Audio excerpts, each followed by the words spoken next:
very much. They've asked me to speak a little bit about the job numbers, and the job numbers just came out, and they're horrible. And they're very, and I say that not happily, I say that very unhappily. But the numbers are horrible. It's just these people are destroying our country. Here's another sign of it. So as you probably know, before I did, the job numbers came out. They're really, really low, really bad. Our economy's bad, and now it's starting to show. So you'll see, and it'll only get worse. It'll only get worse. We're only going one way with the so-called leadership. There is no leadership, but with the so-called leadership we have in this country. So that's number one. Number two is where we are now. We're in a courthouse instead of being in Georgia. We're in a courthouse instead of being in any one of, I would say, 10 states where I'd like to be right now.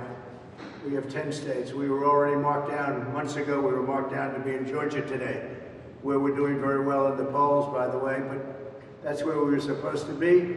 We're supposed to be in Ohio tomorrow, and we're supposed to be in Florida on the next day doing campaigning, essentially campaigning.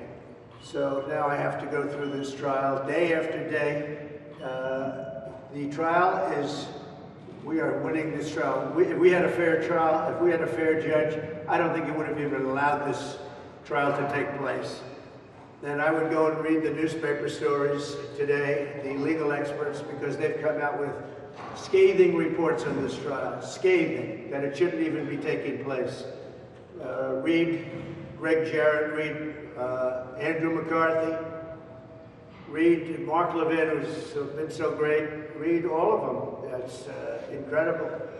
Dershowitz came out with a very strong article. Jonathan Turley has been very, very powerful. Just came out with another article. Just read them. I don't know these people for the most part. These are legal experts, and they say this trial is a disgrace. And yesterday, Alvin Bragg sat here all afternoon long, and in the meantime, outside, you have nothing but violence going on. He's the worst DA in the country. He's spending, they must have had 20 different DAs and assistant DAs in that room over the last couple of days. Over nothing, over no crime. Everyone said there was no crime. Everything was legal. And they're doing this because it's for politics. They want to get Biden elected. That's the only reason. The judge is highly conflicted. He should not be allowed to be the judge of this case. He's trying to make it as salacious as possible by allowing testimony that has nothing to do with the case. He wants to make it a nice salacious case, try and hurt Trump, but it's having the opposite effect, I think. We'll see, but the poll numbers are higher than they've ever been, and that's the story. But he's trying to make it as salacious. He's allowing things in that have nothing to do with this case, nothing to do with it. And he's allowing things in, but nothing for us. He gives everything to the corrupt DA. We have a corrupt DA who's not doing his job. New York City is a violent city. It's become violent with the cashless bail. I'm the only one that has to put up bail. So I just want to tell you that the case is going fine. We have a corrupt DA. We have a corrupt judge who shouldn't be on this case. And it's a disgrace to America, and it's a disgrace to our court system. And I had two other judges. Engoron's an example. He refused to listen to the appellate division. Judge, it's a cabal going on, by the way. He refused. I won that case. That's the Attorney General case. I won that case. Engoron refused to honor the order of the appellate division, which is essentially his boss. He said, I guess in a crude way, I won't say it, but you know what he gave them. You understand that? He looked at him, he said, I'm not doing this, I'm not doing this, I'm not going to follow the orders. What does he care? He's retiring or something. He's a corrupt judge, another corrupt judge. And then the third judge, you know all about him, Kaplan.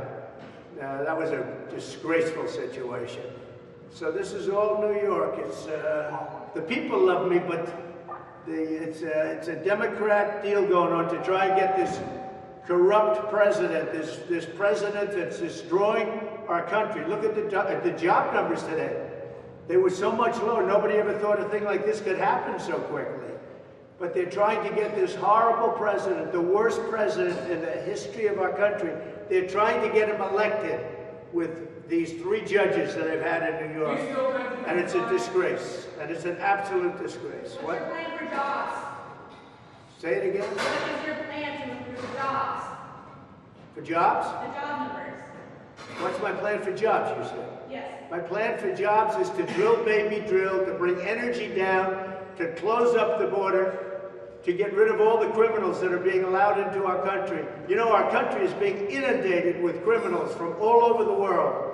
The jail populations from all over the world are way down because they're driving them into America. They're dropping them off in the good old USA. And they're taking them out of mental institutions, and they're taking them out of jails from all over the world, not just South America.